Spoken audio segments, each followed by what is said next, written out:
మీనరాశి వాళ్లకు ఈ వారం చాలా ఉత్సాహంగా గడిచిపోతుంది. ప్రోత్సాహకరమైనటువంటి ఫలితాలు రాబోతున్నాయి. ఎటువంటి ప్రయత్నం చేపట్టినప్పటికీ కూడా వాటి ద్వారా సత్ఫలితాలను సాధించుకోగలుగుతారు. అనుకున్నటువంటి పనులన్నీ కూడా నిర్ణీత సమయంలోగా పూర్తి చేసుకోగలుగుతారు. ముఖ్యమైనటువంటి పనులు, వ్యవహారిక విషయాల్లో స్నేహితులు, అధికారులు, కుటుంబ సభ్యులు సహకరించగలుగుతారు.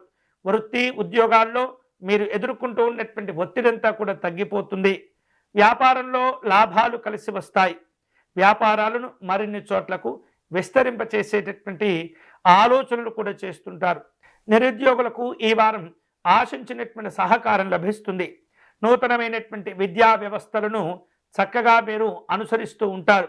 కుటుంబంలో ఎప్పటి నుంచో ఎదురు చూస్తూ ఉన్నటువంటి వివాహ సంబంధాలు కుదిరే అవకాశాలు కూడా ఉన్నాయి.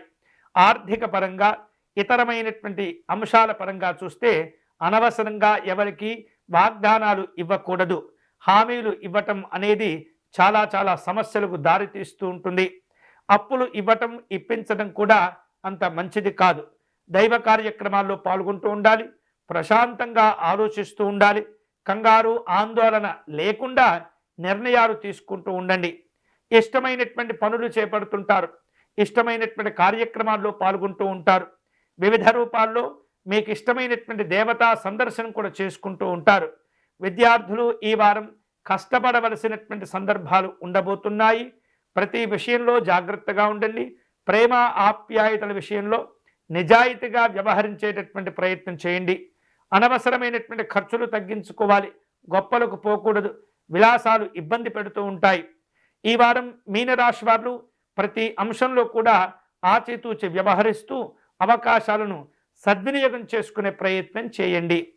ఈ వారం మీనరాశి వారు దుర్గా అమ్మవారిని పూజించటం అనేది చాలా మంచిది. దుర్గా అమ్మవారికి కుంకుమ పూజను నిర్వహించటము, అలాగే సంపెంగ పుష్పాలతో అర్చించటం అనేది చాలా మంచిది. ఇవి ఈనాటి వారఫలము. తిరిగి వచ్చే వారం మళ్ళీ మన వారఫలాలు కార్యక్రమంలో కలుసుకుందాం. అంతవరకు సెలవు. స్వస్తి.